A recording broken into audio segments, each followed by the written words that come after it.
Cuando uno piensa en Sevilla, a ver, la cabeza se llena de imágenes muy potentes, ¿no? Claro. El olor a azahar, la Giralda recortada contra el cielo, los patios del Alcázar. Sí, es una ciudad cuya historia parece empezar, pues, con mayúsculas, con los grandes reyes cristianos o en el esplendor de Al-Ándalus. Exacto. Pero los materiales que tenemos hoy sobre la mesa nos proponen un viaje mucho más atrás en el tiempo. Muchísimo más atrás, nos invitan a cuestionar esa primera impresión. Lo que vamos a explorar es una idea que, bueno, que lo cambia todo. ¿Y cuál es? Que la identidad profunda de Sevilla, su ADN, por así decirlo, se forjó milenios antes de que existiera la Giralda. Incluso antes que los romanos. Incluso antes de que el primer romano pusiera un pie aquí. Esa es la misión de nuestro análisis de hoy. Vamos a usar estas fuentes para bucear hasta los cimientos casi olvidados de la ciudad. Una historia que empieza con un nombre que suena más a mitología que a historia. Tartesos. Tartesos. Un nombre que, ha hecho soñar a generaciones. Para los antiguos griegos, Tartesos era una especie de Eldorado en el extremo occidental del mundo. Sí, he leído sobre ello. Sus textos, como los del historiador Heródoto, hablan de una civilización fabulosamente rica en metales, con reyes que vivían cientos de años, ubicada en el sur de la península ibérica. Pero claro, uno oye reyes que vivían cientos de años y piensa, vale, esto es un cuento. ¿Qué base real hay detrás del mito? O sea, ¿los arqueólogos buscan de verdad una ciudad de oro perdida? Esa es la pregunta clave. Y de hecho, durante mucho tiempo, la arqueología se obsesionó con encontrar la capital de Tartesos, una especie de Atlántida andaluza. Claro, pero la visión ha cambiado radicalmente.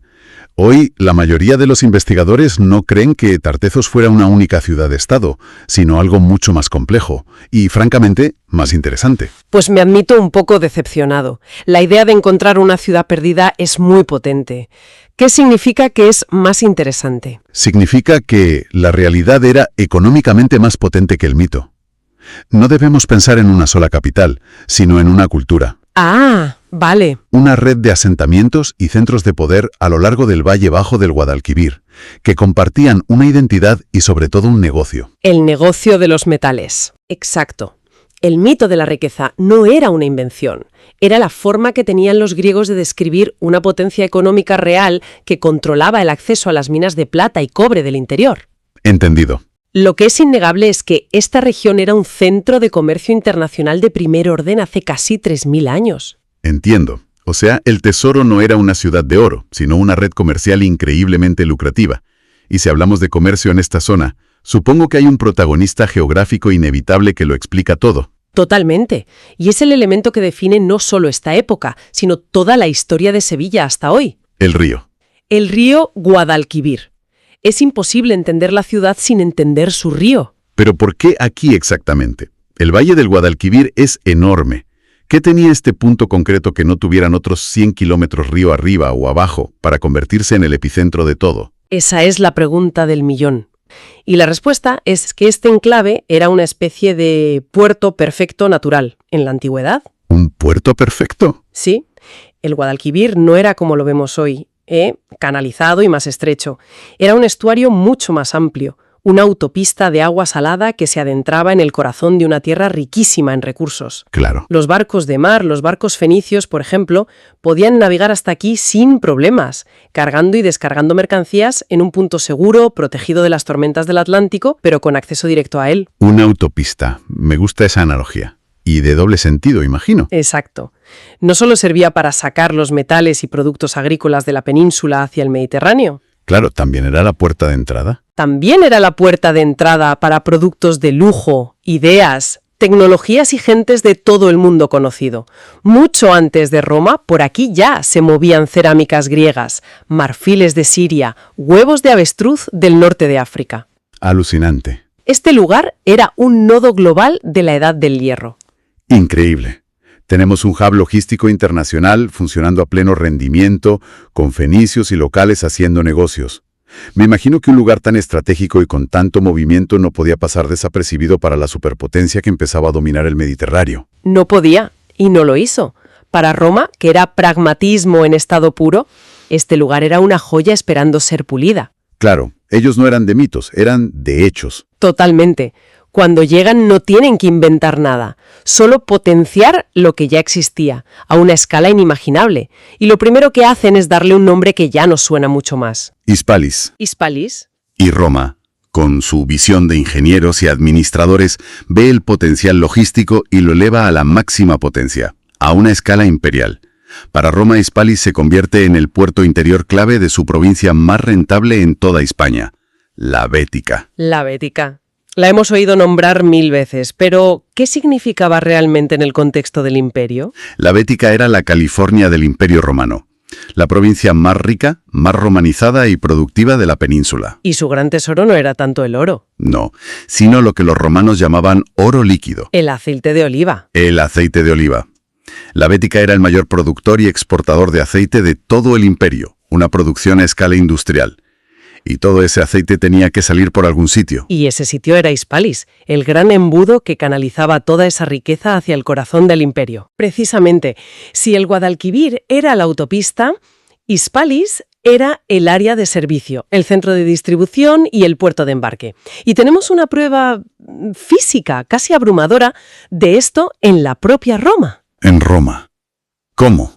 Hay una colina artificial llamada Monte Testaccio, que no es una colina natural. ¿No? Está formada por los restos de unos 53 millones de ánforas de barro, la mayoría de aceite, desechadas a lo largo de 300 años. Espera.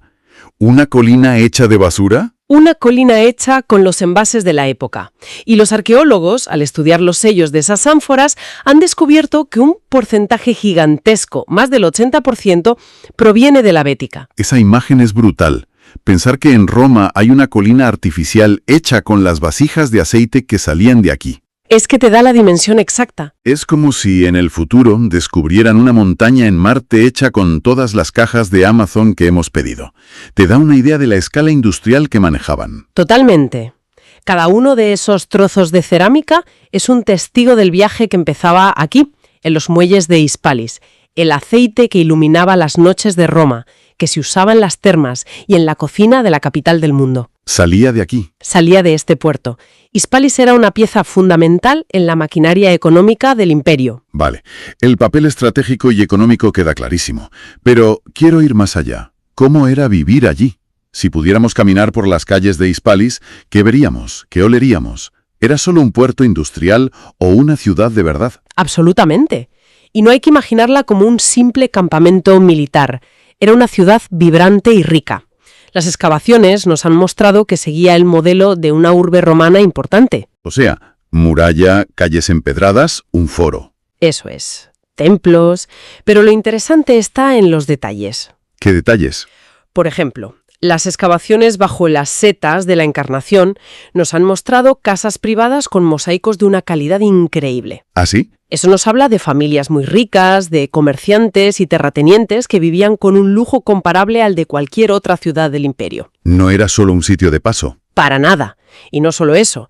En esas mismas excavaciones se encontraron factorías de salazones y de garum. El garum, esa salsa de pescado fermentado que volvía locos a los romanos, ¿no? La misma. Una salsa carísima y muy apreciada. Así que intenta imaginar el olor de Hispalis. Otro, mezclado en el aire, el olor intenso, penetrante y salado de estas factorías de pescado en pleno centro de la ciudad. Tenía que ser potente. Era una ciudad de olores fuertes, de negocio, de movimiento constante. Esa descripción le da vida. Ya no es solo un punto en un mapa comercial, es un lugar con una identidad sensorial. Y lo más fascinante es que esa ciudad no se ha desvanecido. Sus huellas deben de estar por todas partes, literalmente bajo nuestros pies. Esa es la magia de Sevilla. Entiendo que a veces es difícil de visualizar. Claro. Cuando uno camina hoy por el centro, por la calle Sierpes o la Plaza Nueva, ¿hay algún lugar donde pueda, por así decirlo, asomarse a esa Hispalis romana? ¿Algún sitio donde el pasado haya salido a la superficie? Sí, de forma espectacular. Pues sí, y de una manera que nadie se esperaba. El mejor ejemplo es el que mencionábamos, el Metropol Parasol, las setas. Claro.